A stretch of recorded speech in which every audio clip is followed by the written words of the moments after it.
முருக பெருமானுக்கு வணக்கம். மதுரைக்கு வணக்கம். மதுரை மக்களுக்கு வணக்கம்.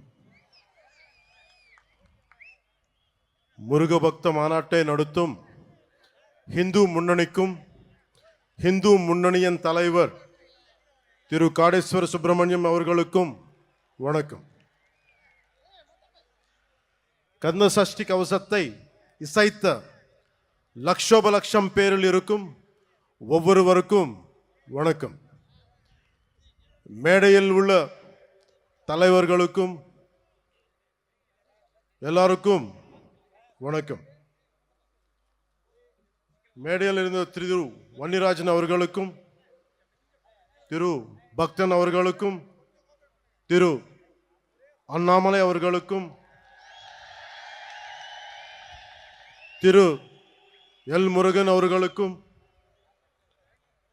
திரு வானதி ஸ்ரீனிவாசன் அவர்களுக்கும்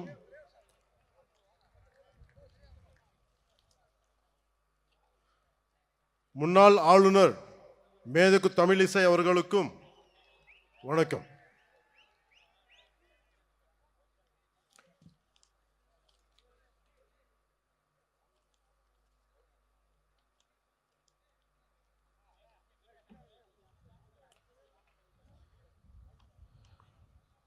தமிழ்நாடு பிஜேபி தலைவர் திரு நயினார் நாகேந்திரன் சாதனை சேதார் நாகேந்திரன் என்று ஆகி போகிறார். அவருக்கு என் வணக்கம்.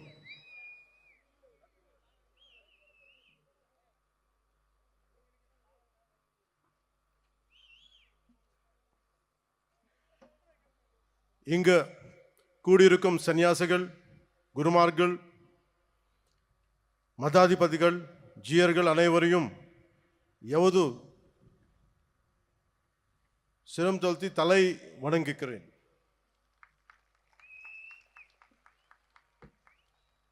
என்னை மதுரைக்கு வரவழைத்தது முருகன். அந்த வெற்றிவேல் முருகனுக்கு என்னை வளர்த்தது முருகன். அந்த வீரவேல் முருகனுக்கு எனக்கு துணிச்சல் தந்தது முருகன். அந்த சுரவேல் முருகனுக்கு, மதுரைக்கும் முருகனுக்கும் நெருக்கம் அதிகம். முருகனின் முதல் அறுபடை வீடும் கடைசி அறுபடை வீடும் மதுரையில் தான் உள்ளன. மதுரை என்பது மீனாட்சி அம்மன் பட்டினம். மீனாட்சி அம்மன் தாய் பார்வதியின் அம்சம். எனவே முருகனின் தாயாரும் மதுரையில் தான் உள்ளார். முருகனின் தந்தை சிவபெருமான் முதல் சங்கத்துக்கு தலைமை ஏற்று மதுரையில் தான் இருந்தார். எனவே இந்த மதுரையில் தாயமே இருக்கிறார், தந்தியும் இருக்கிறார், மகனும் இருக்கிறார். அப்படின்னா மதுரை மக்கள் எத்தனை புண்ணியம் பண்ணி இருக்க வேண்டும். அந்த புண்ணியத்தின் விளைவாக பசும்பொன் முத்துராமலிங்க தேவர் அவதரித்தார். தென் தமிழ்நாட்டின் மாபெரும் தலைவர் பசும்பொன் முத்துராமலிங்க தேவர் முருகனின் அவதாரமாக கருதப்படுகிறார். அவர் சிலைக்கு அருகே மயிலும் வைக்கப்பட்ட உள்ளது. தேவர் மூலம் மனித உருவில் முருகன் வாழ்ந்தார். அந்த பசும்பொன் முத்துராமலிங்க தேவரை தாழ் பணிந்து வணங்குகிறேன்.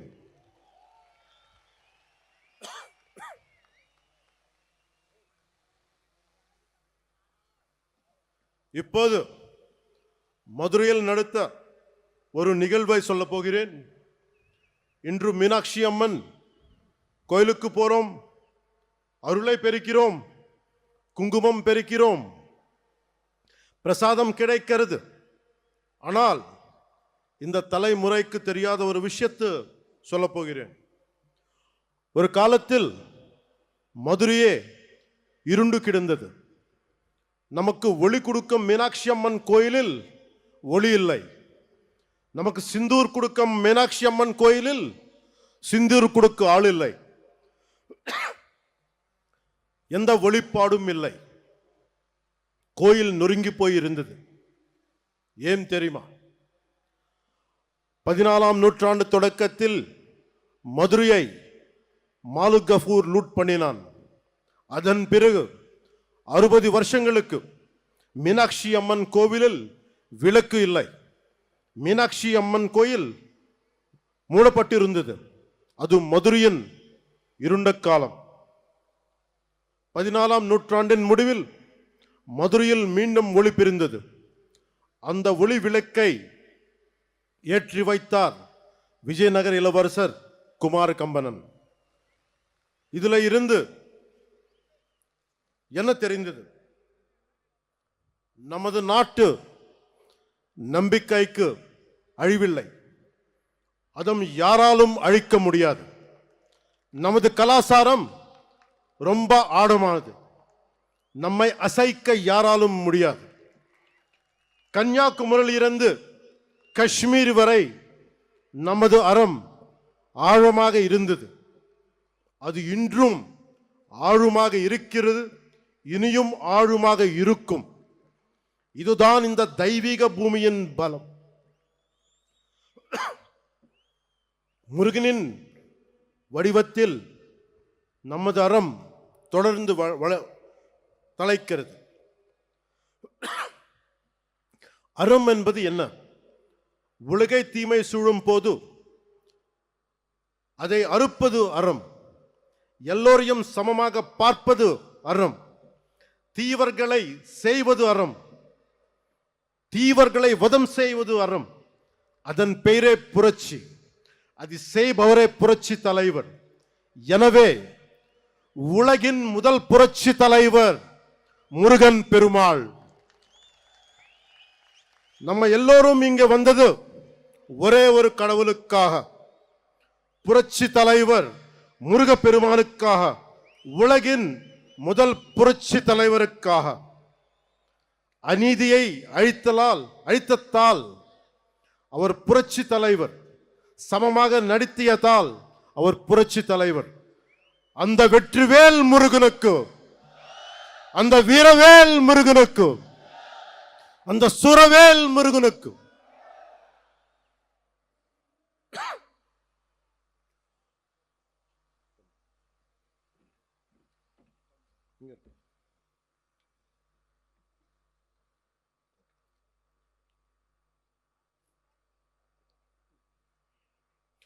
ஒரு கட்சி தலைவர் கேட்கிறார், முருகன் மாநாட்டும் ஏன் தமிழ்நாட்டில் நடத்துகிறீர்கள்? யூபியில் குஜராத்தில் நடத்த வேண்டியது தானே என்று கேட்கிறார். இதன் மூலம் பிரிவினை செய்ய பார்க்கிறார். இது போல் சில கேட்கிறார்கள். இன்று முருகை நோக்கி கேட்கிறார்கள், நாளை சிவபெருமானை பார்த்து கேட்கலாம், அம்மனை பார்த்து கேட்கலாம். இந்த சிந்தனை மிக மிக ஆபத்தானது. அதை பற்றி சொல்கிறேன். இந்த சிந்தனை ரொம்ப காலமா இருந்தது.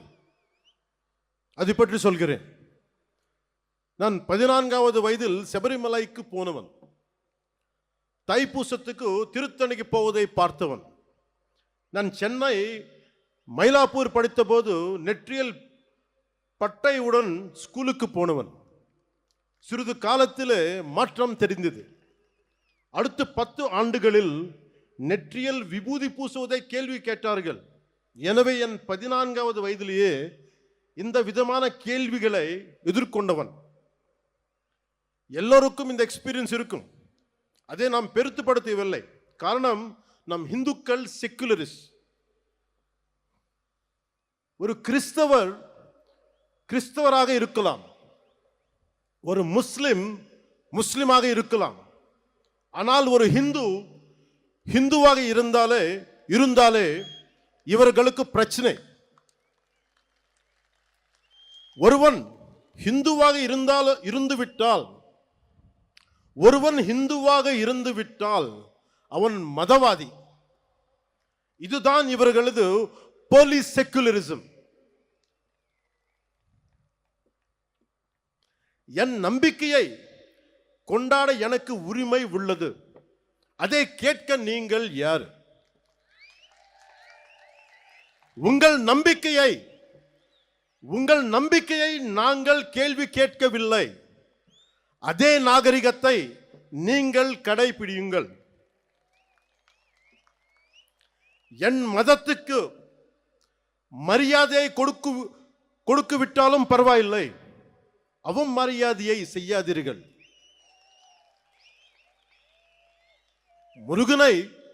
முருகனை பற்றி கேள்வி கேட்கும்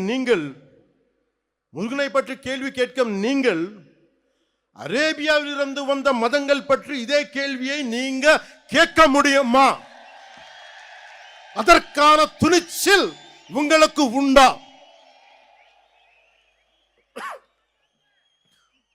அதனால சொல்ற, சீண்டி பார்க்காதீர்கள்.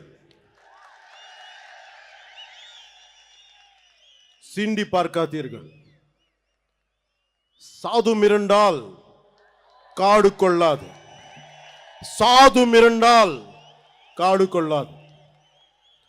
సజ్జనుడికి కోపం వస్తే, సహనంతో ఉన్నవాడి కోపం వస్తే వాడిని ఆపడం ఎవరి తరం కాదు.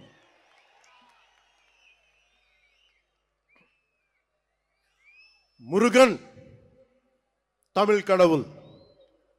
ஆனால் அவர் எல்லா இடத்திலும் பறந்து இருக்கிறார்.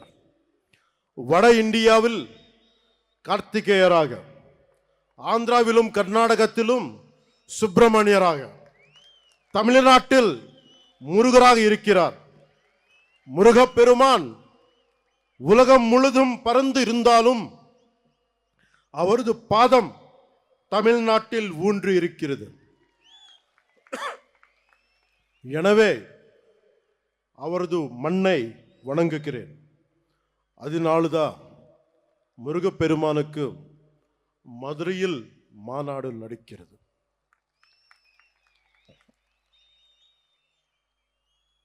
அதனால்தான் இந்த மாநாட்டுக்கு நாம் எல்லாமே வந்திருக்கிறோம்.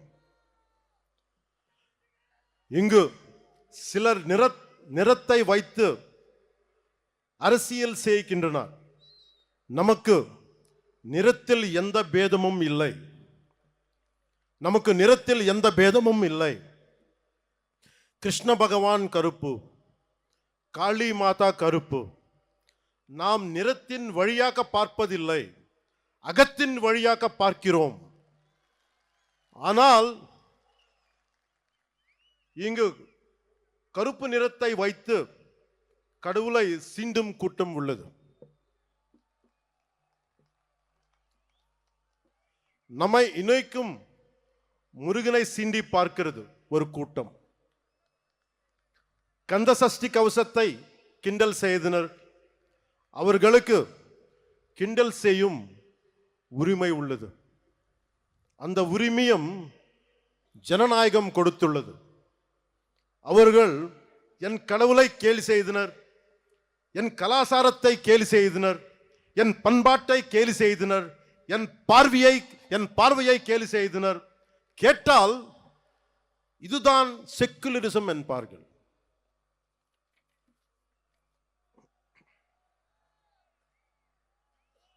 மற்றவர்கள் நம்பிக்கையை கொச்சைப்படுத்த அவர்கள் யார்?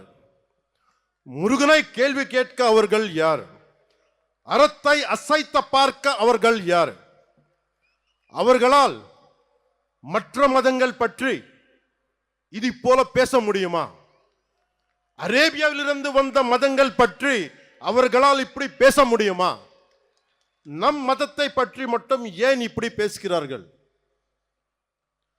நாம் அமைதியானவர்கள், எல்லாவற்றையும் சகித்து கொள்ள கூடியவர்கள். மீனாட்சி அம்மன் கோவில் 60 ஆண்டுகள் மூடி கிடந்தும் பார்த்து கொண்டுதானே இருந்தோம். அந்த துணிச்சலால் பேசுகிறார்கள். பொறுமை என்பது கோழைத்தனம் அல்ல. இங்கு உள்ள முருக பக்தர்கள்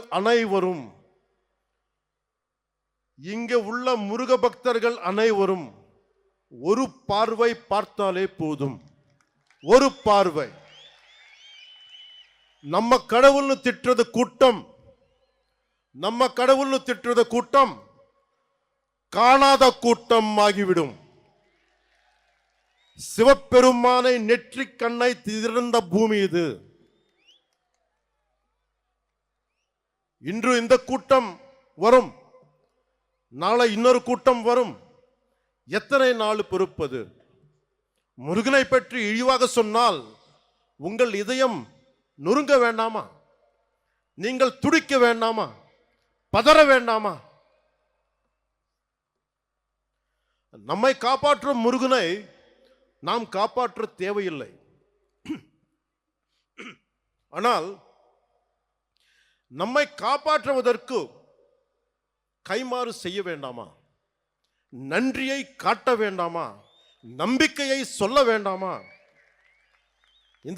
இந்த மாநாட்டிலேயே இப்போதே ஒரு முடிவுக்கு வருவோம்.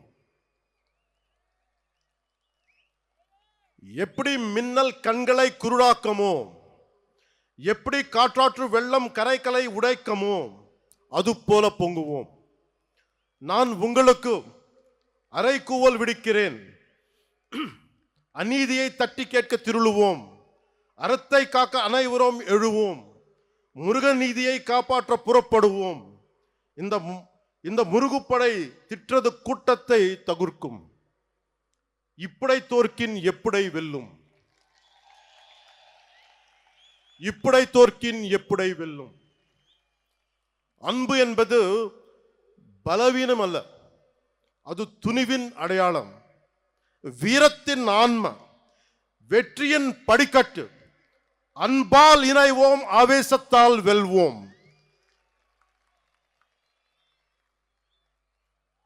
சூரபத்மனை வதம் செய்த புரட்சி தலைவர் பாருங்கள். இது கலியுகம். முருகன் நேரில் வரமாட்டார். நாமே முருகனின் உணர்வாக மாறுவோம். நாச சக்திகளை நிர்மூலம் செய்வோம். இந்தியா அரசமைப்பு சட்டம் நமது அறத்தை காக்கிறது. அரசமைப்பு சட்டம் இல்லாத காலத்தில் மாலிக் கஃபூர் வெறியாட்டம் போட்டான். ஆனால் கடந்த 75 ஆண்டுகளாக அரசமைப்பு சட்டம் இருக்கும் போதே ஒரு கூட்டம் ஆடுகிறது.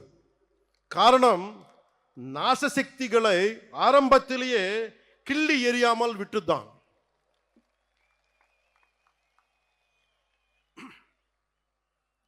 மகாகவி பாரதி சுந்தர தெலுங்குன்னு சொல்லியிருக்கார். அந்த தெலுங்கிலும் ஒரு 2 நிமிடம் பேச என்னை அனுமதிக்குமாறு கேட்டுக்கொள்கிறேன்.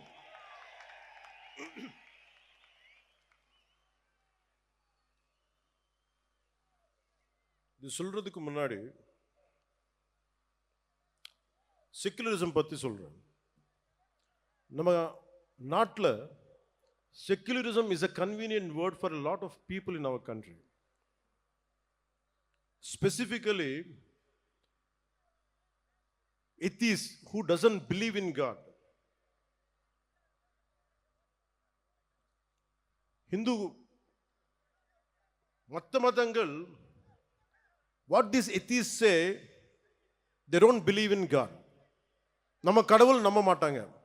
கடவுள் நம்ப மாற்றுறது இல்லைன்னா எல்லா கடவுள் நம்ப கூடாது. பட் இந்த நம்ம நாட்டு எத்திஸ் எப்படின்னா ஓன்லி ஹிந்து கடவுள் நம்ப மாட்டாங்க. That is the definition of secularist of our country, atheist of our country. This is the issue of our country. Secularism வந்தது, secularism means no discrimination against anybody in the name of religion. நம்ம நாட்டில் செக்யுலரிஸ்ட் வந்து no discrimination against anybody in the name of religion except Hinduism, except Hindu gods and Hindu culture. Hindu culture ne thittite irunga, Hindu gods ne abuse pannite irunga. That is secularism for them. They don't have the guts to point out any other religion except Hindu dharma. இந்த நாத்திகர் கூட்டத்துக்கு, secularist கூட்டத்துக்கு அரசமைப்பு சட்டம் கொடுத்த one great weapon is there. அது என்ன? freedom of speech. பேச்சு சுதந்திரம், இஷ்டத்துக்கு பேசுறது. நம்ம கடவுளை திட்டுறது பழக்கமாயிடுச்சு. அவர்கள் கடவுளை திட்டினாலும் நம்ம எல்லாரும் கோவப்படக்கூடாது, கவலைப்படக்கூடாது. ஏன்னா அது பேச்சு சுதந்திரம். அவர் திட்டிட்டே இருப்பாங்க, நம்ம மட்டும் நிம்மதியா இருக்கணும். ஏன்னா நீங்க இந்துக்கள். இது மாறணும். This has to change. If this does not change, it would be very difficult to sustain our religion, our dharma. Anywhere in our country, being a Hindu, I'm not a fanatic Hindu, I'm a committed Hindu. I respect Islam, I respect Christianity.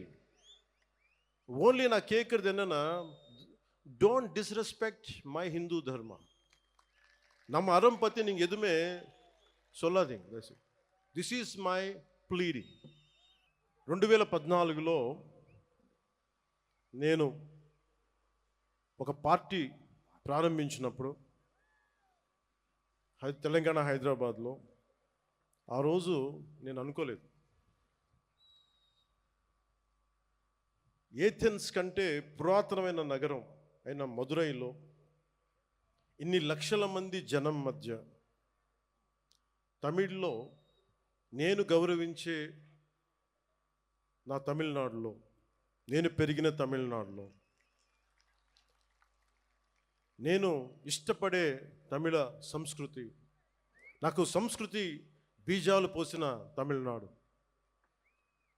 తమిళ భాష, వీటన్నిటిలో నేను ఒకరోజు ఇక్కడికి వచ్చి ఎంతమంది గురువుల మధ్య, ఇంత పెద్ద హిందూ ముండని పెద్దల మధ్య, ఇన్ని లక్షల మంది ప్రజల మధ్య నేను ఇలాంటి రోజు ఒకటి వస్తుందని నేను ఎప్పుడు ఊహించలేదు. I hope you can translate. நான் 2014 நான் ஒரு கட்சியை ஆரம்பிக்கும் பொழுது, நான் ஹைதராபாத்தில் தெலுங்கானாவில் அரசியல் செய்யும் பொழுது, நான் வளர்ந்த தமிழ்நாட்டில், நான் படித்த தமிழ்நாட்டில் ஒரு ஆன்மீக பூமியான ஏதென்ஸ் நகரத்திற்கு தொன்மையான நிகரான ஒரு மதுரை மாநகரில் நான் இந்த மாதிரியான இந்துக்களுக்கான ஒரு கூட்டத்தில் என்ன ஒரு சிறப்பு அழைப்பாளராக என்னை அழைத்து இப்படி நீங்க கௌரவிப்பீங்கன்றதை நான் நினைச்சு கூட பார்க்கல அப்படின்னு சொல்றார். ఆ సభ ప్రారంభించినప్పుడు నేను నాకు ఇష్టమైన ఒక తెలుగు కవి ఆయన చదివాను. అది ఎందుకంటే నాకు సుబ్రహ్మణ్య భారతి గారి అచ్చమెల్లె అచ్చమెల్లె పోయం గుర్తొచ్చింది. అదేంటంటే, ఇల్లేమో దూరం, అసలే చీకటి గడాంధకారం, చేతిలో దీపం లేదు, దారంతా గోతులు లోయలు, కానీ ధైర్యమే ఒక కవచం. ఇది తమిళ్లో కొంత నేను చెప్తాను, దీన్ని కరెక్ట్ అయితే మళ్ళీ సార్ మీరు కరెక్ట్ చేయండి. பாதையோ இருட்டு, கையிலே விளக்கு இல்லை, வீடோ நெடுந்தொலைவில், வழி முழுவதும் மேடு பள்ளம், மனதில் துணிச்சல் தவிர வேறு இல்லை, அச்சமில்லை அச்சமில்லை அச்சமென்பதில்லையே என்று மகாகவி பாரதி சொல்வாரே, அதுதான் துணைக்கு வந்தது. அச்சமில்லை அச்சமில்லை என்று நம்முடைய பாரதியார் கூறினார். அதை எப்படி என்றால், வீடு தூரத்தில் இருந்தது, ஆனால் கண்ணுக்கு தெரியவில்லை, இருட்டாக இருந்தது, மேடு பள்ளங்கள் நிறைய இருந்தன, ஆனாலும் தைரியம் ஒன்றே அதை கொண்டு அந்த இடத்தை சேர முடிந்தது. அதைத்தான் அவர் அச்சமில்லை அச்சமில்லை அச்சமில்லை என்பதை தைரியத்தோடு நாம் செய்து கொண்டால் எதையும் வெற்றி அடைய முடியும் என்பதை அவர் கூறுகிறார். அதான் திருத்தி சொல்ல சொன்னார். నేను ఈరోజు ఇలా నిలబడగలుగుతున్నాను అంటే నాకు మురుగన్ చూపించిన దారి, ఆయనకి నా మీద ఉన్న అపారమైన భక్తి.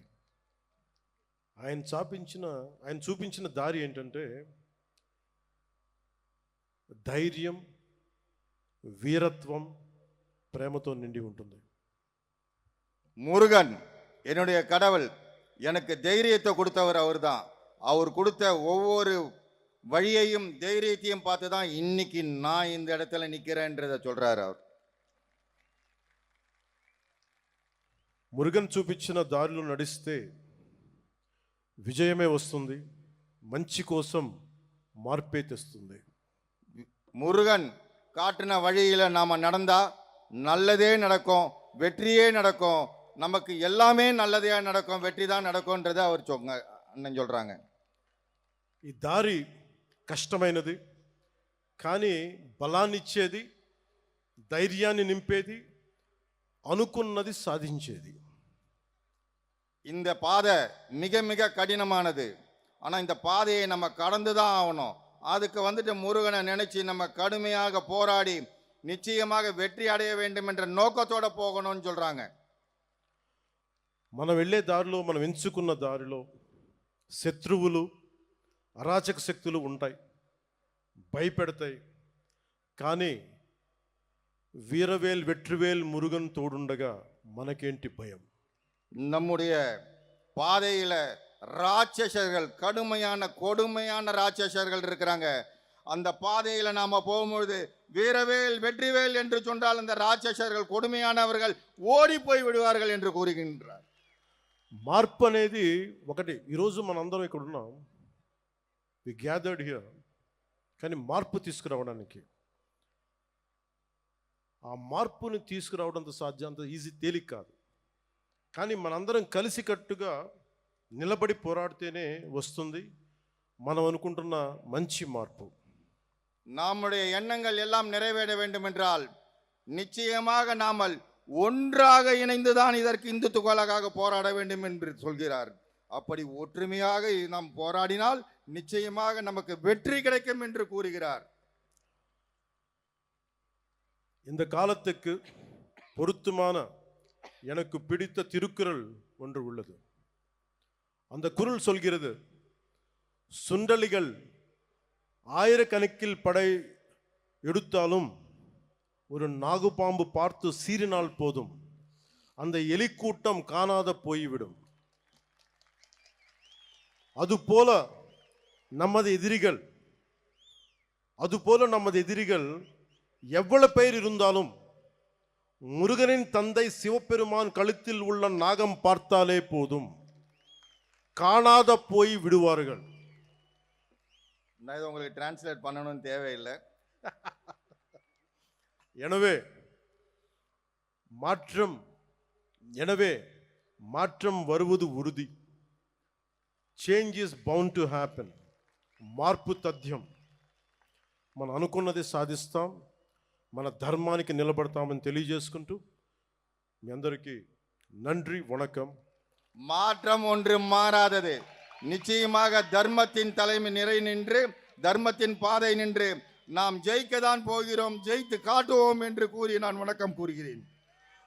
முருகனை நம்பினால் வெற்றிதான், முருகனை நம்பினால் உயர்வுதான், முருகனை நம்பினால் எழுச்சிதான். அந்த வெற்றிவேல் முருகனுக்கு அரோகரா, அந்த வீரவேல் முருகனுக்கு அரோகரா, அந்த சூரவேல் முருகனுக்கு அரோகரா. நன்றி, வணக்கம்.